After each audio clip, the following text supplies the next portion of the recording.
पहले एक नज्म सुनाता हूँ नई सी कि कहाँ सोया है चौकीदार, कहाँ सोया है चौकीदार। नई नज्म सुना रहा हूँ।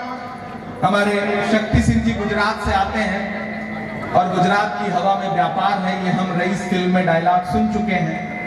और उसके बाद मोदी जी ने दिन प्रतिदिन इस बात को लगातार साबित भी किया है। तब मुझे लगता है कि मुझे एक नज्म पढ़नी चाहिए और मैं दिल्ली में खड़ा हूं इसलिए और पढ़नी चाहिए कि कहां सोया है चौकीदार, कहां सोया है चौकीदार। पेट्रोल ने सेंचुरी मार ली, गैस 800 पार, कहां सोया है चौकीदार, कहां सोया है चौकीदार। ऐसे काम नहीं चलेगा, चौकीदार के कानों तक तो आवाज पहुंचनी चाहिए ना, ज्यादा दूर नहीं रहना चौकीदार। कि कहां सोया है चौकीदार, कहां सोया है चौकीदार। पेट्रोल ने सेंचुरी मार ली, गैस 800 पार, कहां सोया है चौकीदार, कहां सोया है चौकीदार। चाय बेचने वाला पूरा भारत बेच रहा है, चाय बेचने वाला पूरा भारत बेच रहा है।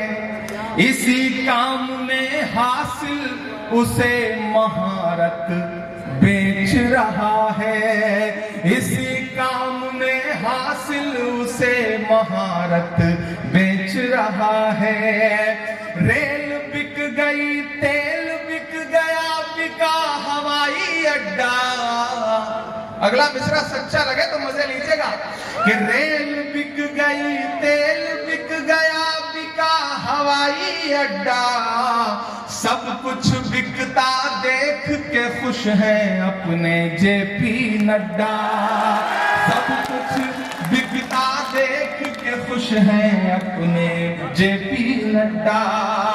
जनता महंगाई की मारी, जनता महंगाई की मारी करती हाहाकार, कहां सोया है चौकीदार, कहां सोया है चौकीदार।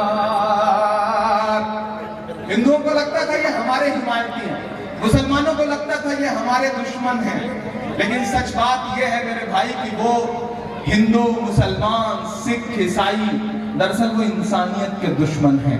तब मैं यहां खड़ा होकर के मिसरे पढ़ता हूं कि हिंदू के भी दुश्मन हैं ये मुसलमान के दुश्मन, हिंदू के भी दुश्मन हैं ये मुसलमान के दुश्मन। रोजी रोटी छीनने वाले नौजवान के दुश्मन, रोजी रोटी छीनने वाले नौजवान के दुश्मन। इनको भारत का किसान खालिस्तानी लगता है, इनको भारत का किसान खालिस्तानी लगता है। जो किसान का दुश्मन है वो हिंदुस्तान का दुश्मन, जो किसान का दुश्मन है वो हिंदुस्तान का दुश्मन। और एक मिसरे में अगर इस पूरी सरकार की सच्चाई बयान कर दी हो मैंने तो मेरी हिम्मत के लिए साथ देना मेरा। मैं जानता हूं ये बोलना बहुत मुश्किल है इस मुश्किल दौर में, एक ऐसा दौर है जब जो इनकी हिमायत में बोलता है उसे अगले दिन जेट प्लस की सिक्योरिटी मिल जाती है, चाहे वो कोई 2 कौड़ी की अभिनय करने वाला या करने वाली कोई अभिनेत्री या अभिनेता हो।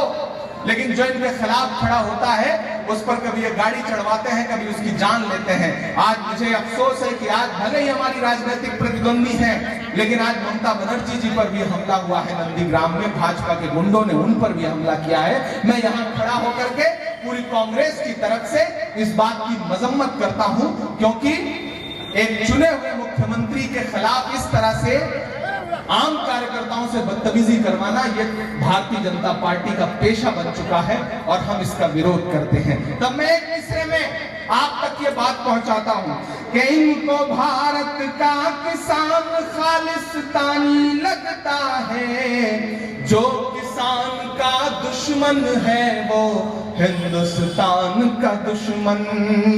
आम आदमी नहीं, इस एक लाइन में दोनों निपट रहे। आम आदमी नहीं, ये अंबानी की है सरकार। कहाँ सोया है चौकीदार, कहाँ सोया है चौकीदार। पेट्रोल ने सेंचुरी मार दी, गैस 800 पार। कहाँ सोया है चौकीदार, कहाँ सोया है चौकीदार।